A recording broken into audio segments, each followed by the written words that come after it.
Good day, guys. Okay, today we're gonna be checking out the different ways we can rig a bait. I'm using these cheaper soft plastics in here just to be able to ruin them a little bit. And this is one of my common hook that I use in many situations. This is a BKK red octopus hook. This one is a 7/0. The first thing that we want to make sure is you guys using the right hook size and the right hook for the size of the bait. Bigger is the fish mouth that you are chasing, or bigger the bait that you're using, bigger hook you can use.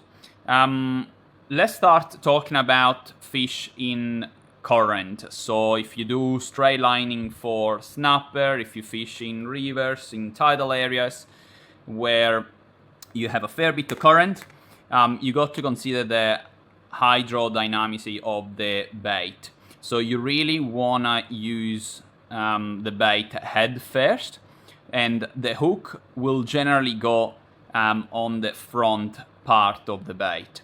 One of the classic way when you are in shallow water or you trolling bait behind the boat is through the nose. So this way will keep the bait alive for a very long time, and the nose area is generally bony.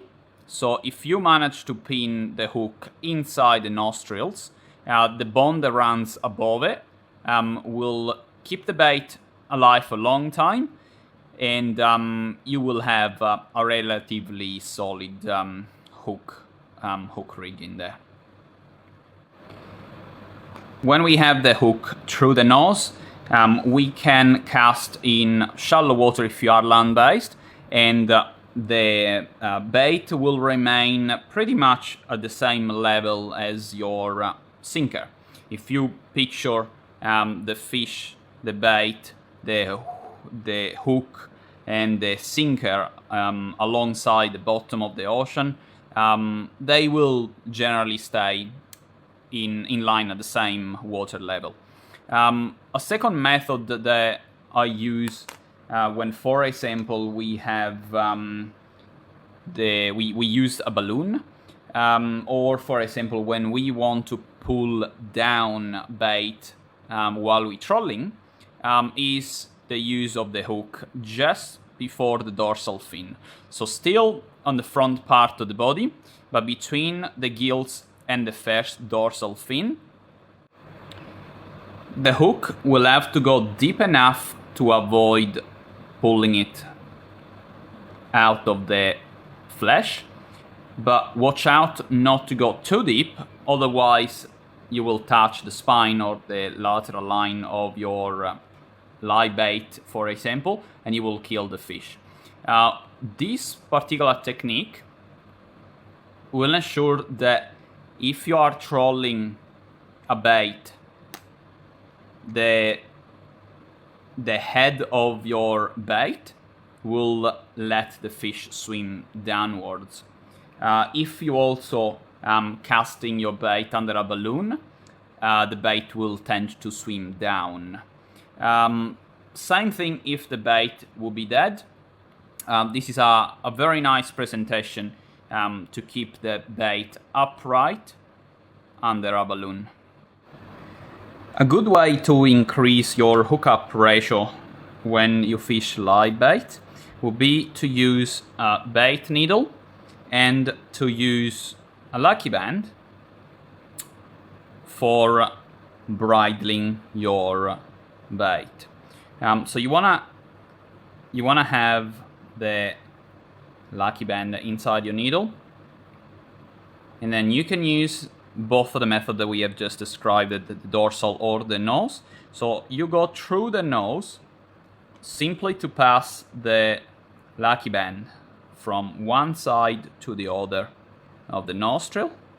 Once it's out, we no longer need our needle, and in this case you're gonna be joining the two hands of the lucky band.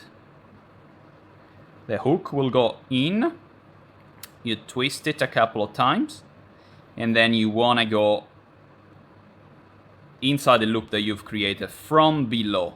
This way, you're gonna have an extra centimeters from the front of the bait. The bait will be able to swim freely, a little bit better than before, guys. And you're also gonna be able to increase the hookup ratio because most of your hook is exposed out of your bait. This technique will also decrease the risk to pinning the bait with your own hook and obviously hiding or killing the bait. Hiding the point or killing the bait. This is one of the best way that most of the people either trolling or live baiting use nowadays. Let's imagine that we are fishing in still water, either inside a harbor or at the top or the bottom of the tide where there is not much current or water movement. Either straight lining out of a boat, land base, we will consider all these next rigging technique valid. When we fish in no current, we're gonna be using the backside of our bait. This way we'll avoid that the bait spin in the current and also present the best hookup ratio in still waters. So the first way we're gonna be describing is through the tail of the fish, and you will see that the fish remain alive for a very long time despite your hook may go through the bone or through right the dead center of the bait. In this case, you will feel pretty strong vibration through your rod, but as I say, you don't want to have a live bait getting pulled through the current. So this technique works really well also because most of the predators will swallow the bait head first, and you will have a very nice hookup ratio because again most of your hook is well exposed. The second technique that I like to use when we are in very calm currents, so in still water, would be through the throat of the bait.